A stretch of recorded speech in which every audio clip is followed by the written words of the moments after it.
I'm Jenny with the Charleston Reiki and Wellbeing Center, and I'd like to talk with you some more about channeling. So I've done a couple of videos so far talking a little bit more about the channeling work that I do, and I've seen some really disappointing and concerning information that's circulating around the media right now, and I'd like to try and dispel some of that if I can. So one of the issues that I'm seeing is that there are certain people who talk with spirits who are very prominent, and I'm not going to name names or anybody. Frankly, I don't go around following other people who do this kind of work very much. It's just not my thing. I do what I do, and I don't really pay a whole lot of attention to whoever else is doing it. But I know there are, various TV shows out there. There are those who have achieved a deal of celebrity as mediums and travel around and get on stage and have crowds. That's not my thing. I like to do my sessions privately. I will occasionally do a very small group, 3, 4, 5 people. But I'm not ever interested in doing like a huge stage production, even if I have the opportunity. That just doesn't feel right to me. But to each their own. There's nothing wrong with that if that's your thing. Now, I can't tell you who out there is genuinely doing what they say they're doing and who isn't. Again, I don't follow these people. I don't really know who's who or who does what or who is valid and who isn't. I know there are people out there who do this type of work that are fraudulent, and I think that's a horrible thing. I really do. And, my heart goes out to those who have been, maybe deceived by those people. However, that said, I do think that for the most part, even those people are usually, and I say usually, they're usually trying to offer some level of comfort for those who are grieving, and that in and of itself is a good thing. Now, on the flip side of that, there are many people out there who genuinely work like I do in the sense that they care and they are genuinely talking to spirits. Now, if you haven't already, go back and watch the first 2 videos that I did about channeling, the part 1 and part 2, because I've explained a lot in there about how this process works. It is telepathy, okay? It's not an exact science. There's no science really to it. It is a matter of translation. And you're not only translating language, you're translating thoughts.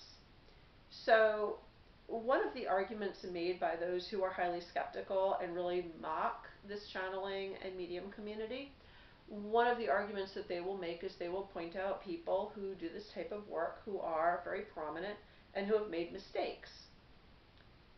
Now, again, I don't know which of those people are frauds and which ones are genuine and just made an honest mistake, because let's face it, guys, we're human. Mistakes happen. So there was one particular media show recently where the person leading the show was completely and utterly mocking channeling and mediumship, and the basis behind trying to quote unquote prove that none of this is real was pointing out certain prominent people who had been proven to have given false information. Now, have you not ever made a mistake before?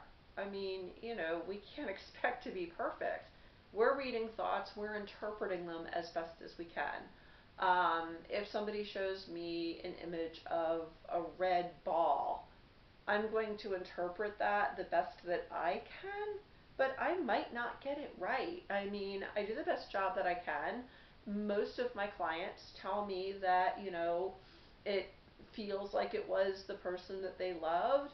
Occasionally, sometimes they don't. Often that's attributed to the word usage, because I'm using my words most of the time. As I've mentioned before, it's not usually their words that are coming through. Also, we've talked a little bit about personality shifts. Once that little sliver of personality you knew in life is now huge and all-encompassing, it's very different than that little sliver you knew, because there's so much more to it. So that is one reason. Now, yes, sometimes there are mistakes, but you can't just write somebody off as a fraud because they made a mistake. So, most people watching this who are of adult age, um, probably, not everybody, depending on where you live, but probably you drive a car, especially if you live in the United States and you're not in a major city like New York. You probably drive a car, and you might drive a car every single day.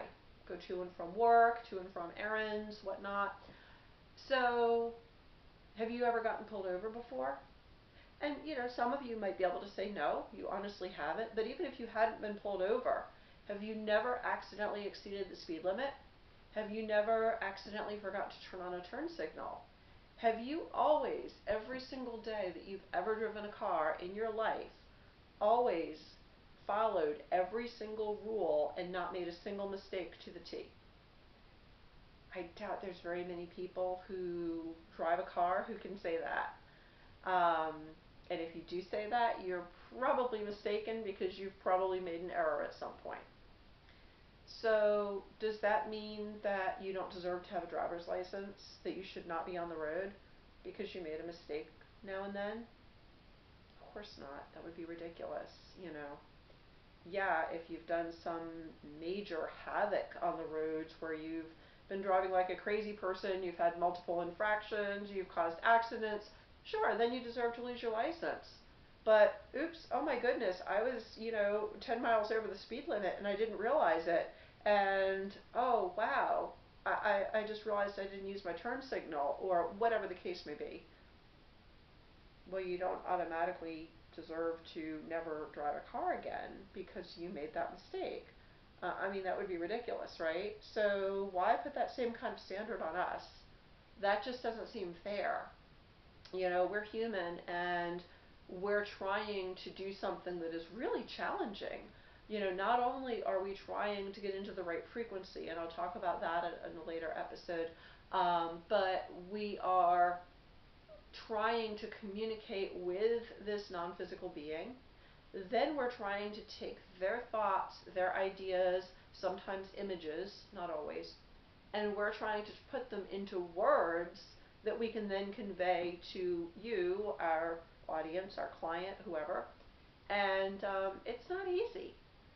So, cut us a little bit of slack. We're not perfect. And, we do the best jobs that we can. At least I know I do. I can't speak for everybody doing this work. But I would think that most people doing this work would feel the same way.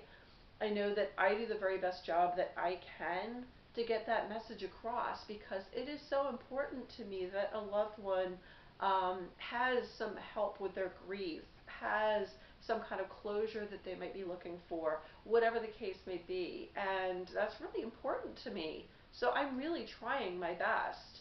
And if I do make a mistake at some point and, give out misinformation, I'm not doing that purposely, and it doesn't mean I'm a fraud.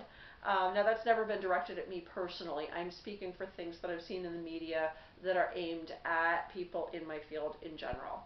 And so I just wanted to address that because I think that so many people today are so susceptible to the media, and it can be good and it can be bad. And overall, it really often will just transform how somebody views the world, and that's not necessarily a good thing, because you should be making up your own opinion and not just believing what somebody else says.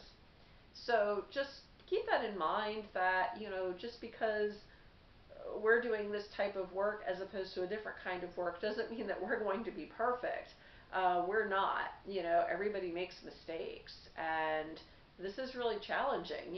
I'm sure that translating a foreign language, if somebody is, a professional translator, and they're translating a foreign language, or somebody who is a translator for ASL, for a deaf person, anybody who does any kind of translation work, every now and then they're going to make a mistake too, and they might translate something in a way that doesn't quite make sense to the person receiving the information. Um, this is even more challenging because we're not talking about two languages. We're talking about thoughts going to language. So try to be patient with us, cut us a little bit of slack. As I mentioned in the last video, names are really difficult because of that. And a lot of factual things can be really difficult because of that, because you know, trying to put a fact into thought, energy, that sort of thing, it's difficult. And it's difficult for us to interpret sometimes. And interpretation, um, even in language, even between people who speak the same language, I mean, think about it this way. Have you ever had a misunderstanding with a loved one? I mean, a physical, living loved one. Misunderstandings happen even when you both speak the same language. So misunderstandings can happen when we're trying to do this with a non-physical person too.